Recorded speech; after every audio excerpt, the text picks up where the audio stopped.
gets what he wants, and everybody just does whatever they want. You can call me out. Am I gone?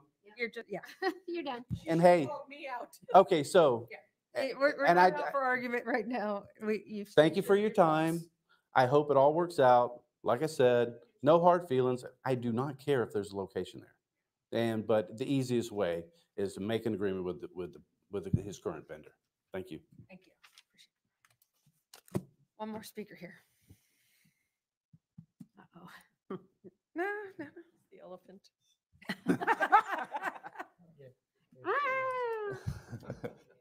Tom Torgerson, resident Fort Myers Beach, here on behalf of the elephant today. I just wanted to, well, I wasn't intending to speak, so I shouldn't say I want to do anything, but this issue really surfaced last summer. I started visiting with individual town councilors 6 months ago, one-on-ones, and had quite a few sessions with them.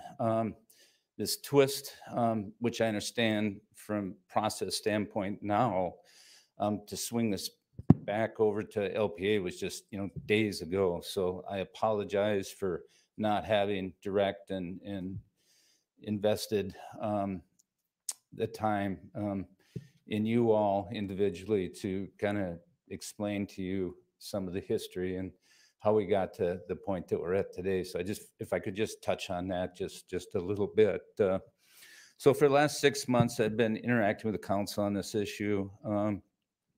It was last summer that we discovered the glitch, snafu, unintended outcome of good intentions in a process that was really mostly baked out in 2017. Our application went in April, May of 2017.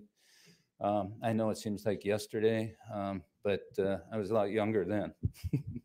From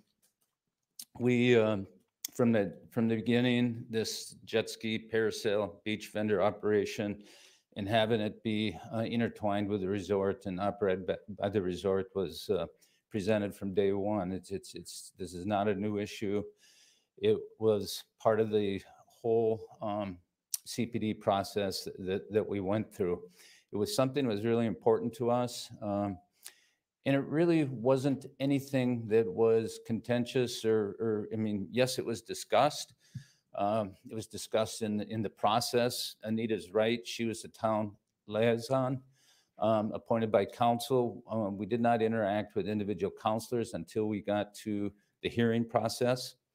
So by the time we got to the hearing process, which was 2018, spring of 2018, as Anita also pointed out, hundreds and hundreds of meetings took place. Jason, you came in maybe fall of 17, I think. Actually, a lot of the meetings that were formative in the application and the Spilkowski report and whatnot got baked actually before Jason was on board. He was on board, I think, when it went through LPA and then council. But prior to that, he wasn't here. I think it was Matt Noble. But just, it's not an overstatement to say hundreds of meetings. And the issue of the parasail and jet ski licensing, it wasn't even licensing, but for us to operate those, have the rights for those, was really only dealt with staff because it wasn't a contentious issue. It wasn't a deviation. It was vetted out in our meetings, and we all felt we had it properly documented, both sides of the table, town, TPI.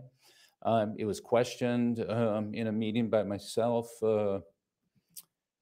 September of 17, in-person meeting with 25 of us upstairs there at the old town hall room, and it was decided then with all the consultants and experts and staff and us that the wording was acceptable as we had it drafted and as it proceeded forward through the process to accomplish what we all wanted it to accomplish. And I still think it probably is worded properly, but it's not clear enough. It's just not clear enough. But what's clear is what the intentions were. And there was a lot of give and take in the process, and you all know that. It was a highly publicized, well-documented, open, community-involved process. But really, let me look at some of my notes so I don't ramble on and get yanked out of here. Really what got discussed at the town council level were the 4 deviations. There's 4 deviations and like building height, density, and things of that form. These types of details weren't discussed at the council level because they weren't anything that was of concern to anybody. We do comply with Chapter 27. The wording is compliance with. It doesn't speak to licensing, and that's where it's a little bit vague. We meet the requirements, the covenants, we're in compliance with all items of Chapter 27. Having a license is not a compliance item in Chapter 27. That's the result of compliance. We are in compliance, and that's what the wording says in our CPD. I think your investigation will find out that we're the only CPD that has it in it on the whole island. That's a guess. I don't know that for a fact. You need to know that. I totally respect what you're doing here today. I think you're doing the right thing. I think you've raised the biggest issue and concern, and we have it too. It's not proliferation, which has a direct correlation to safety. We're not about proliferation. It's just that with the magnitude of what we were doing, there's some things that were really pretty important to us with the process that unfolded and the approval that was given. And there's a lot of compromise. There just was a lot of give and take. And I'll wrap it up. Chris is right. We're a conforming, non-conforming location. We're a grandfathered location. So we are technically in compliance, and we are in compliance with Chapter 27. So I wish the best for the vendors. We don't mean anything harmful to them. I don't think they'll even feel the fact that of us operating these 2 operations on the beach. Last thing, I probably shouldn't say this in public, but we've tried to buy the licenses and you couldn't even guess the prices.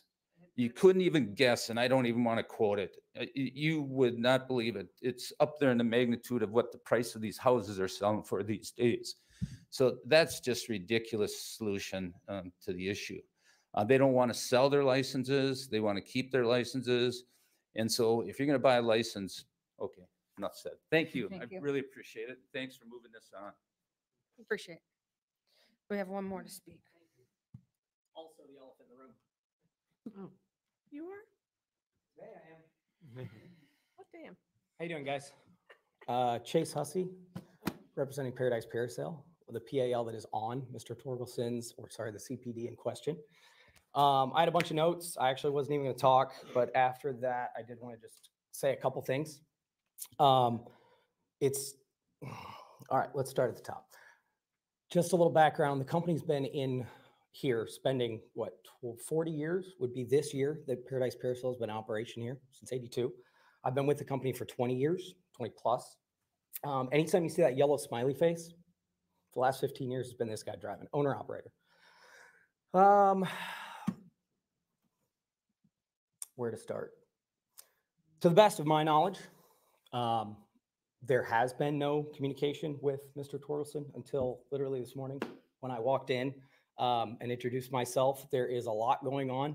From what I understand, I think Scott said it the best, everything is for sale. I would love nothing more than to have a conversation with Mr. Torgerson, Mr. Kizabeth, the Dammermans, or anybody from Margaritaville to have a conversation about what that looks like in procuring a license. Because it's not about the license for me or for Paradise Parasail. It is about the company that has been here for 40 years. In order to operate that company, we do need the licenses that are provided by the town that have been grandfathered in over the years, like Crescent Beach, that used to be a Days Inn.